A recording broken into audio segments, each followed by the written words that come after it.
Hi everyone, welcome back to the kitchen. Let's take some of the leftovers off of that delicious Mediterranean Mezze platter and turn it into some spectacular olive tapenade. I can't wait to show you how this all comes together.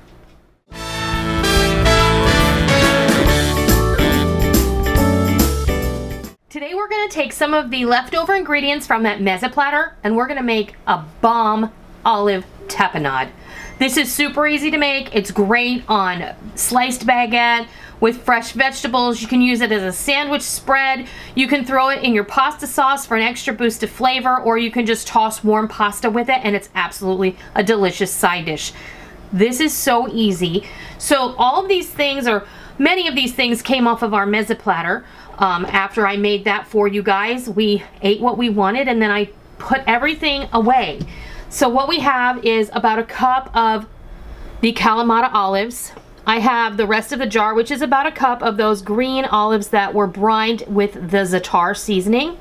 I also have about a quarter of a cup of roasted red pepper strips, the same amount of sun-dried tomato, and these are the kind that come in a jar and are packed in olive oil, not the kind that are dry or freeze-dried. And we have some flavorizers here. I have about a tablespoon of capers, a clove of minced garlic, and 1 anchovy fillet. That is optional. You can also use a teaspoon of anchovy paste if you prefer, or you can leave it out altogether. I have about 2 tablespoons of lemon juice and approximately a quarter of a cup of olive oil. This is super easy. I'm just gonna toss it all in my food processor, in with our garlic and our capers and our anchovy fillet. The anchovy does not lend a flavor of fishiness. It lends a flavor of salty brininess. There's our lemon juice. And also, you want your olives to be pitted.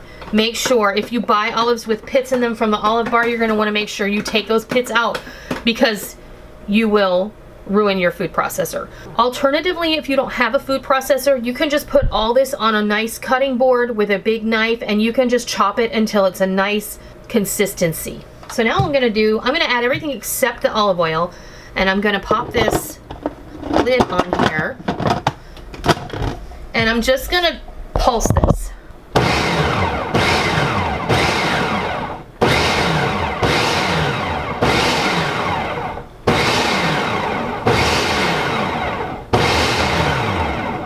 That's about as much as I'm gonna pulse it. You don't want this to be like super pasty. You want it to have some texture to it. Now I'm gonna go ahead and transfer this to a dish and then we're gonna add our olive oil. All right, I've transferred this mixture into a bowl and it's the perfect consistency. Now I will say there might be a couple of larger pieces or chunks of olive in here, but I'm okay with that because then you really know what you're getting. And I think that when you stop just before you know it's perfect, it's perfect. So we're gonna add our olive oil in here. I'm gonna add that much to start, which is about 2 tablespoons, and I'm just going to stir it in. You don't want to add too much olive oil, but then you don't want to not add enough. And then I'll go ahead and add the rest of it because I think we're safe. Oh, that's so pretty. And you just made a really fancy schmancy kind of appetizer offering using leftovers from your Mezze platter or your charcuterie board, and all you need to go with this is some crusty bread or some toast like crackers or some pita chips, and that's what I'm going to use today because that's what I have on hand. After doing all these Mediterranean videos for you guys, that's what I have, so that's what we're going to use. So I'm going to go make a pretty dish and I'm going to serve this up for you and I'll be right back. Well, there's our olive tapenade all ready to be served. I've just got it on a small platter with some pita wedges that are also left over from our Mezze platter and some pita chips from when we made our roasted red pepper hummus. Now, Rick's gonna give this a try. You can see how beautiful this is and it smells amazing. You can use tapenade in, more than just eating it on something. You can use this, toss it with some warm pasta for a delicious side dish. Add it to your pasta sauce that you make on a regular basis to give it a different flavor boost. Put this with chicken or fish after it's been grilled and it's a lovely little condiment to serve with it. You could put it on a pizza. Absolutely. There are a lot of different ways you could do this. You could spread this on a sub sandwich or use it to make a muffaletta.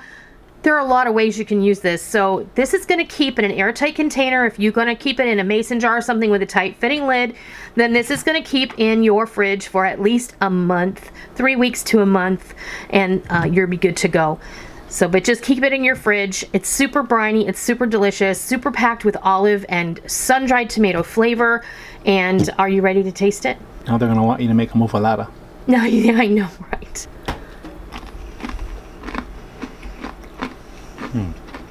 That is so flavorful. Is it good? Mm-hmm. That's it right there. Tons of flavor. That is so good. Of course, if you're not a fan of olives, you're probably not going to be a fan of tapenade like this.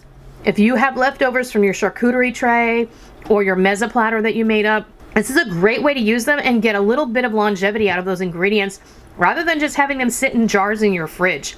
Make up some of this tapenade, have it on hand. Next time you boil some pasta for a side dish, throw a couple tablespoons in there and give it a toss. It's going to be delicious. So I hope you give this easy olive tapenade a try sometime soon, and I hope you love it. Until next time, I'll see ya.